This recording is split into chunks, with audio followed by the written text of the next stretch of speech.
Hello everyone, welcome to रे study. आज है 18 फरवरी 2021 और 18 फरवरी 2021 से जितने भी करंट अफेयर्स के क्वेश्चन बनेंगे उसका हम डिस्कस करेंगे।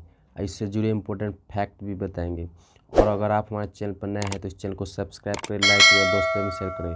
और अगर आपको पीडीएफ चाहिए तो पीडीएफ हमारे चैनल के डिस्क्रिप्शन बॉक्स में मिल जाएंगे, तो आप वहाँ से जाकर पीडीएफ डाउनलोड कर सकते हैं। चलिए शुरू करते हैं। क्वेश्चन है, हाल ही में किस क्रिकेटर ने क्रिकेट के सभी फॉर्मेट से संन्यास लेने का ऐलान किया है? नमन ओझा ने। पूर्व भारतीय विकेट कीपर बल्लेबाज नमन ओझा ने क्रिकेट के सभी फॉर्मेट से संन्यास लेने का घोषणा किया है। उन्होंने 2000 से 2001 के बीच मध्य प्रदेश के लिए फर्स्ट क्लास श्रेणी में डेब्यू किया था और मध्य प्रदेश के 37 वर्षीय नमन के नाम रणजी ट्रॉफी में विकेट कीपर द्वारा सबसे अधिक आउट करने का रिकॉर्ड है। वे तीनों फॉर्मेट में भारत के खिलाफ खेले हैं, जिनमें एक टेस्ट, एक वनडे और 2 T20 अंतर्राष्ट्रीय मैच शामिल हैं। नेक्स्ट क्वेश्चन है, हाल ही में किसे संयुक्त राष्ट्र पूंजी विकास कोष की अध्यक्ष बनाया गया है? प्रीति सिन्हा को। संयुक्त राष्ट्र पूंजी विकास कोष ने भारतीय मूल के निवेश और विकास बैंकर प्रीति सिन्हा को अपनी कार्यकारी सचिव के रूप में नियुक्त किया है, जो संस्थान में सर्वोच्च पद है। वह जोडित काल की जगह लेगी।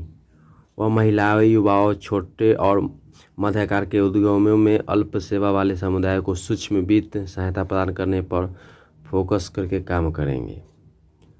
न्यूयॉर्क स्थित संयुक्त राष्ट्र पूंजी विकास कोष UNDP से संबंधित एक स्वायत्त संयुक्त राष्ट्र संगठन है। इसकी स्थापना 1966 में हुई थी।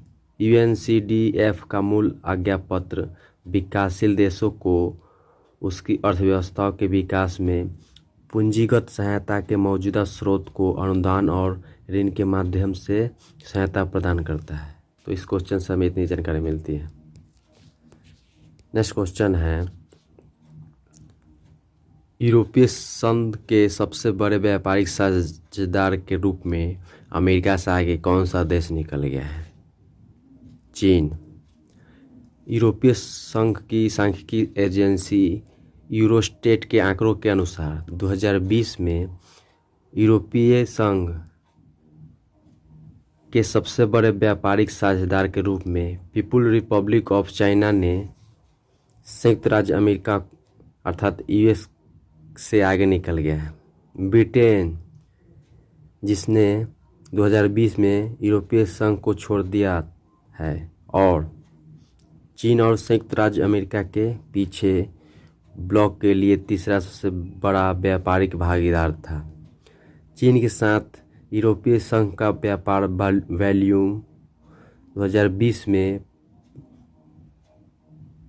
586 बिलियन यूरो अर्थात $7,011 बिलियन तक पहुंच गया है, जबकि अमेरिका के लिए यह 555 बिलियन यूरो अर्थात $673 बिलियन था। UK के साथ द्विपक्षीय व्यापार 444.7 बिलियन यूरो तक पहुंच गया है। तो इस क्वेश्चन से हमें इतनी जानकारी मिलती है। नेक्स्ट क्वेश्चन है, ई छावनी पोर्टल किसने लॉन्च किया है? ई छावनी पोर्टल राजनाथ सिंह ने लॉन्च किए हैं। रक्षा मंत्री राजनाथ सिंह ने हाल ही में एक ऑनलाइन पोर्टल ई छावनी और मोबाइल ऐप लॉन्च किए हैं, जिससे देश भर के छावनी बोर्डों के निवासियों के लिए ईज ऑफ लिविंग और ईज ऑफ डूइंग की सुविधा मिल सकेगी। ई छावनी पोर्टल भारत के सभी 62 छावनी बोर्डों में 20 लाख से अधिक नागरिकों को घर बैठे ही ऑनलाइन नगर पालिकाओं सेवाएं प्रदान करेगी। पोर्टल के बारे में मैं आपको बता दूं कि यह पोर्टल का वेबसाइट है eChhavni.gov.in पर उपलब्ध रहेगा। छावनी क्षेत्रों के निवासी नागरिक मुद्दों के बारे में अपनी शिकायतें दर्ज कर सकते हैं और यहाँ तक कि पोर्टल के माध्यम से अपने दस्तावेज जैसे trade licence, sewerage connectivity application आदि प्राप्त कर सकते हैं। ईगोप फाउंडेशन, भारत इलेक्ट्रॉनिक्स लिमिटेड, महानिदेशक रक्षा संपदा और राष्ट्रीय सूचना केंद्र NIC द्वारा संयुक्त रूप से विकसित किया गया है। इस क्वेश्चन से हमें इतनी जानकारी मिलती है। नेक्स्ट क्वेश्चन है, बसंत उत्सव पहला फागुन हाल ही में कहाँ मनाया गया है? बसंत उत्सव पहला फागुन बांग्लादेश में मनाया गया है। देश में कोरोना महामारी की निरंतर छाया के बावजूद ढाका, बांग्लादेश में पहला फागुन नामक बसंत का पहला दिन मनाया गया है। सांस्कृतिक संगठन ने बसंत की शुरुआत करने के लिए शहर के विभिन्न स्थानों पर कार्यक्रम आयोजित किए हैं। शिल्पकला अकादमी के नंदन मंच, सोहरावर्ती उद्यान और कई अन्य स्थानों पर कार्यक्रम आयोजित किए गए हैं। आपको बता दूं कि जातीय वंशज उत्सव परिषद ने ढाका के सोहरावर्ती उद्यान और कार्यक्रम का आयोजन किया है। उत्सव में पीली साड़ी और पंजाबी पोशाक में युवक युवतियां ने भाग लिए हैं। उत्सव में पीली साड़ी पहने हुए लड़की भी नृत्य की है। कार्यक्रम में नृत्य और संगीत की प्रस्तुति दी गई है, जिसमें कोरोना महामारी के कारण सरकार द्वारा शिक्षक संस्थाओं को 28 फरवरी तक बंद रखने का ढाका विश्वविद्यालय में ललित कला संकाय में बसंत उत्सव का पारंपरिक कार्यक्रम रद्द कर दिया गया था। यहाँ बांग्लादेश का बात है तो बांग्लादेश के बारे में मैं आपको बता दूं कि बांग्लादेश की प्रधानमंत्री शेख हसीना है और बांग्लादेश की राजधानी ढाका और वहाँ का मुद्रा टाका है और बांग्लादेश के राष्ट्रपति अब्दुल हमीद है। तो इस क्वेश्चन से हमें इतनी जानकारी मिलती है। नेक्स्ट क्वेश्चन है, हाल ही में हिमा दास को किस राज्य का DSP बनाया गया है?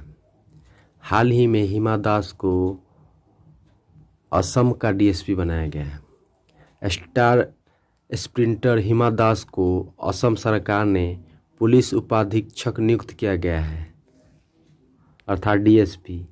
असम से धिंग एक्सप्रेस के नाम से मशहूर 21 ईयर्स की हिमा दास फिलहाल NIS पाटियाला में अभ्यास कर रही हैं और जैसे ही एथलीट्स कैलेंडर कुछ दिनों में शुरू होगा, उनकी नज़रें टोक्यो ओलंपिक के लिए क्वालिफाई करने पर है। 2018 में एशियाई खेलों में महिलाओं की 400 मीटर की दौड़ में रजत जीतने वाली विश्व जूनियर 400 मीटर चैंपियन, जकार्ता में चतुष्कोणीय आयोजन में स्वर्ण जीतने वाली महिलाओं की 400 मीटर रिले और मिस्र 400 मीटर रिले जोड़ी का हिस्सा भी थी। नेक्स्ट क्वेश्चन है, हाल ही में किस IIT ने फंडरेजिंग अभियान शुरू किया है? IIT मुंबई ने। IIT बॉम्बे ने भारत में पहला अपना वार्षिक अनुदान संचयन अभियान चेरिश IIT बॉम्बे 2021 लॉन्च किया है। IIT द्वारा साझा की गई जानकारी के अनुसार निधि का उपयोग विश्व स्तरीय प्रयोगशाला परिसरों के निर्माण, व्याख्यान हॉल के आधुनिकीकरण और संकाय को आकर्षित करने और बनाए रखने के लिए पुरस्कारों की निरंतरता के लिए किया जाएगा। कॉर्पोरेट निकायों और व्यक्तिगत द्वारा IIT बॉम्बे को दिए गए दान भारतीय आयकर अधिनियम की धारा 80G के तहत 100% कर योग्य होगा। तो इस क्वेश्चन से हमें इतनी जानकारी मिलती है। नेक्स्ट क्वेश्चन है, भारत पाक युद्ध के वयोवृद्ध सेवानिवृत्त मेजर जनरल का हाल ही में निधन हो गया है। उनका क्या नाम था? BK महापात्रा। युद्ध के वयोवृद्ध मेजर जनरल सेवानिवृत्त बसंत कुमार महापात्रा अर्थात BK महापात्रा का निधन हो गया है, जिन्होंने 1962 के भारत चीन युद्ध तथा 1965 और 1971 के भारत पाकिस्तान युद्ध सहित प्रमुख लड़ाइयों में भाग लिया था। जिनका हाल ही में निधन हो गया है। उड़ीसा के भुवनेश्वर से बीके महापात्रा को एक लड़ाकू अधिकारी के रूप में भारतीय सेना के बख्तरबंद कोर टैंक में अधिकृत किया गया था और उन्हें टैंक मैन के रूप में जाना जाता था। उन्हें प्रतिष्ठित अति विशिष्ट सेवा पद एवीएसएम से सम्मानित भी किया गया है।